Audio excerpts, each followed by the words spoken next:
欢迎收看阿国世界阿国 view。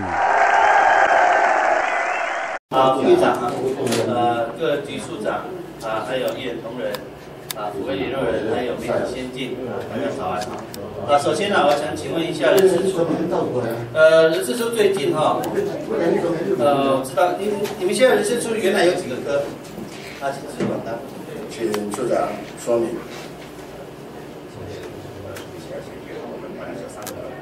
好，现在成立的一个科叫什么？企划科。为什么要成立这个科？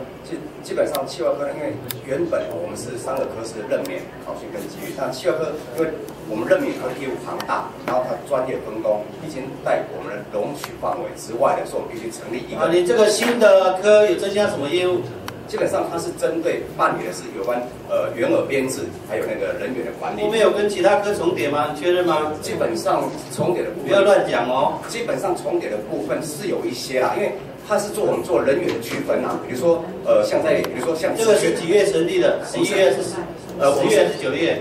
我们是8月要就通过，但是我们最近才成立这样。这个县府县府的经费都有限。自己人事处在做人事精简合并的，你还自肥啊？要图利谁啊？是跟议员报告一下，基本上我们从这个科，你为什么不增加那个原民处或客户处一个课？在图利谁？因为没有，应该没有什么。乱来啊！这个没有增加员额，我们没有增加。我们没有增加员额，增加一个科长是不是增加员额？那我们是由现增加主管家庭算不算增加经费？你不要以为你在这个人事处都没有人在管你啊！不是，我们没有这个意思。那增加什么业务？你讲。就基本上因为任免的业务，传统任免业务本来就很多元，然后我们有增加员工的协助方案，还有组织编制，像有组织编制。那个处长给你点到为止啊！我这边很多资料啊，欧龙谁得啊你啊？自己人事处。专门精简合并人家的，自己自肥，这说得过去吗？县府的经费这么拮据，搞什么东西呀？还有自己来先自肥，我自己先增加一个科长的，你人事处有什么业务？最没有事的就是人事处啊，还增加一个课，乱来啊！请坐。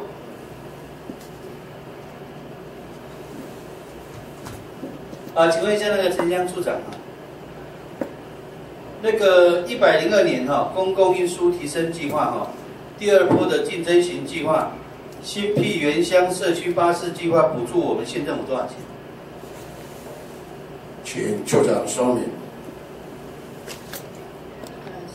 谢谢我们那个大会主席江副议长，谢谢我们车路木议员的一个关心。那针对102年度的那个就是补助原乡的部分。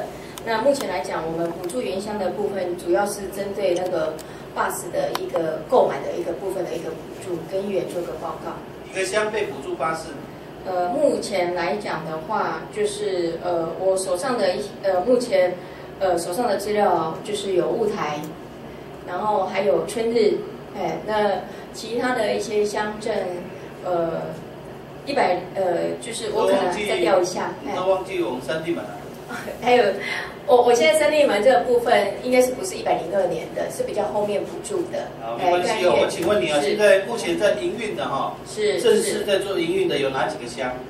目前来讲的话我知道是我们目前来讲我跟议员做一个报告针对原乡的这个部分就是我们目前来讲的是三地门跟其他的一个部分跟议员做个报告就是有马江、雾台，还有太武、牡丹、狮子，还有来义这个部分，我们有去做营运的一个部分。那三地门为什么没有营运呢？原因是什么？这个部分的话就是我们也是为了要希望三地门可以营运，所以我们今年有协助各乡镇提一个所谓的需求反应 DRTS， 有帮他们提出申请。就是说，让他们可以补助那个所谓的那个公车的那个补贴。那个处长三地门乡的乡民是不是县民为什么恒春半岛哦，你们补助这么多，公车的系统这么绵密，我们三地门这边你都没有在照顾，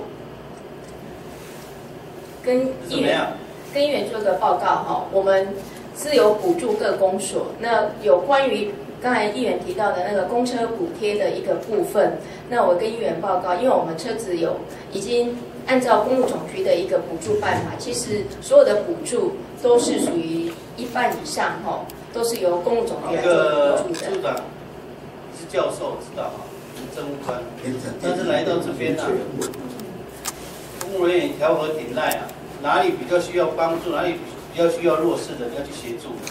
你这个刚才讲三地门这个营运，我都已经去你那边问过啦。你们说先等春日市营运之后，三地门才要做处理嘛？就三地门到现在都还没有营运。如果是公所的问题，你就说是公所；如果是什么原因，你就告诉本席哈。好，我跟那个议员报告，我们105年8月10号的时候已经帮三地门乡跟交通部公路总局申请，那现在是还没有那个申请核定函下来。我们已经有协助，以县府的角色，我们已经尽力协助公所这边来去争取。很奇怪呢，其他的乡都可以营运，为什么我三地门乡就是不能营运呢？原因是什么啊，处长？不好意思，那个刚才议员提到是哪一个乡？有的乡也不是经过你的补助，为什么它还可以营运？春日目前来讲，春日是由中央来指定的示范区，跟议员报告是由中央来指定春日乡为那个。等于说全国的一个示范区的一个部分，那其他7个原乡的部分的话，我们今年度刚跟议员报告，我们已经有协助各公所已经提出所谓的那个需求反应的。那现在的那个补助的那个经费还没有核定函下来。部长，多一点心在这里哈。我跟你讲，这个案子你很清楚啊。现在其实这个案子已经有遭到审计师的纠正，你知道吗？对如果再不改善的话，可能会报监察院来处理哈。所以我希望哈，针对这个没有营运的部分，你现在买的巴士都没有营运，我希望处长在1个月之内哈，召集哈这个还没有营运的乡长啊，或是我们议员哈，我们共同来面对这个问题来解决，好不好？好，我们那个好，谢谢。好，接下来哈，我请问一下警察局哈。我首先还是要感谢警察局啦，就是局长跟所有的警察同仁的努力之下，我们的治安哈现在满意度排行第3哈。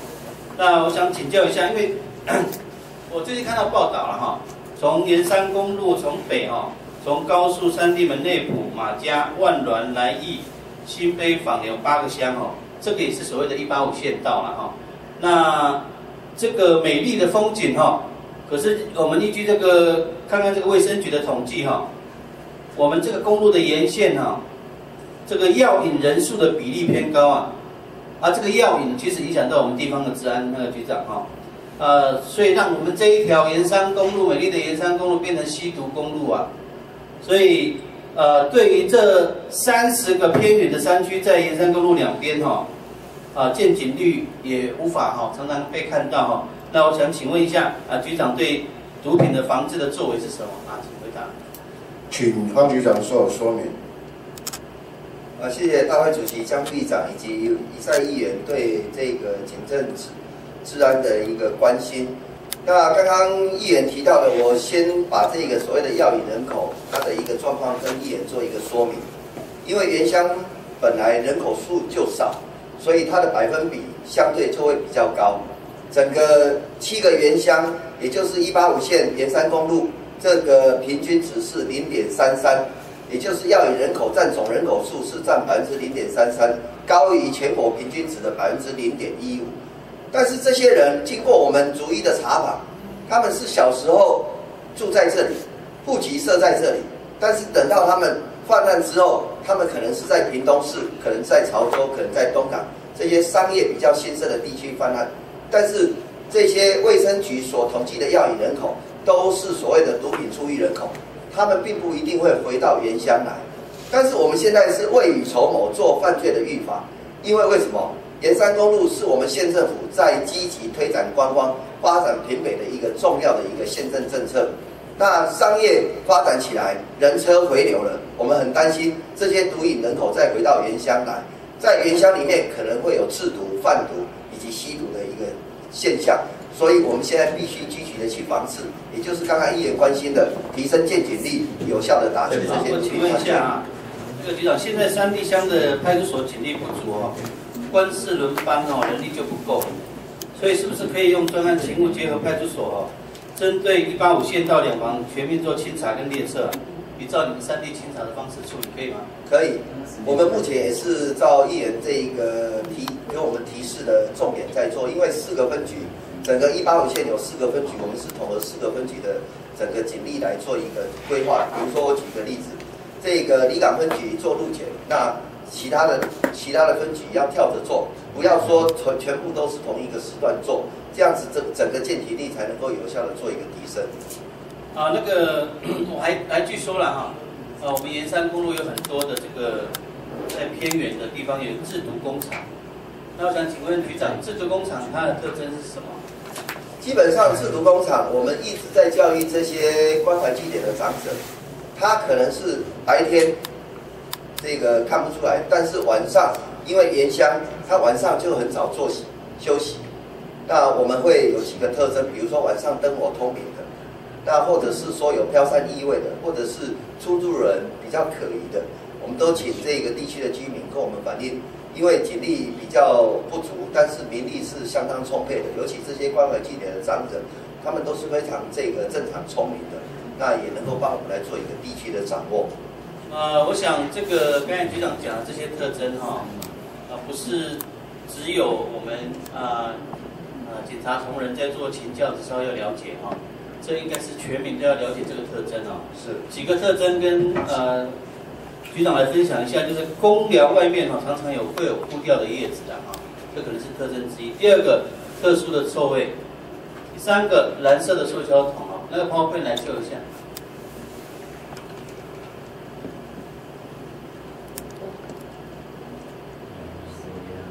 好吗？提供好。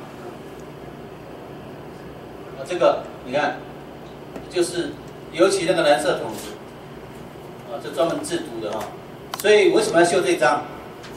让一般人都了解，也许这些桶子就是很可疑的哈，就是制毒的工厂。不然的话，你们能力根本不够啊，你们根本不知道说这个到底是不是制毒工厂。所以这个变成全民的知识哈。是，我相信对我们这个毒品要赶出这个185线有很大的帮助哈。那另外就是你刚才提到的陌生人的出境啊，不是这一乡的人，不是这村的人，莫名其妙从这边经过，也是很可疑。另外哈，那个局长，你最近有没有听说哈？最近有用网式木瓜盐来种大麻的，知道这个事？因为大麻它如果在室内的话，必须有光源，所以如果说门窗紧闭或者是特殊可疑的，像刚刚议员你修出的这个，都在我们跟关怀据点的长者以及社区去做教育宣导的时候，都有把它罗列进去。那也谢谢议员对我们的关心。那我想基本上我们非常感谢议员这个提供给我们的宝贵意见，真的是如果说所有的乡亲都能够一起来跟我们重视这个反毒，掌握这些毒品工厂，不要让他们进入到我们屏东县，我想对于我们地区的治安是有相当帮助的。因为毒品的人口，它就是会犯下大部分的这一个财产犯罪的一个人口，对我们辖区治安的稳定是非常有助力的。这个我们会积极的来办。局长啊，这个毒品工厂就在我们的部落附近都有哈，影响我们原住民的孩子们，很多人都在吸。所以今年我们查缉的重点也是向上溯源，在制造还有在贩卖。那我们今年比去年，像跟议员报告，我们今年1到9月份查缉毒品制造工厂就有7件7人，比去年同期增加了4件4人。所以我们制毒工厂绝对是我们这个屏东县政府还有我们警察局打击的一个犯罪的重点。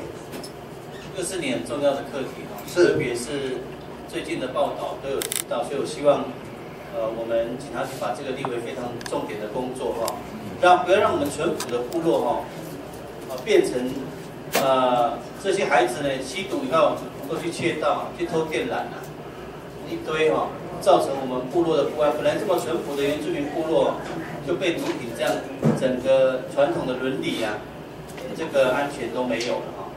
另外哈，那个局长，最近哈，我们台24线往雾台的方向哈，很多乡民在跟我反映，哦，就是因为观光的发展，很多改装的机车啊，不知道怎么搞，跑到我们那边飙车，而且呢，都在比赛竞速啊，延长3分钟，转弯也在那边压车哈，常常发生摔车的情形。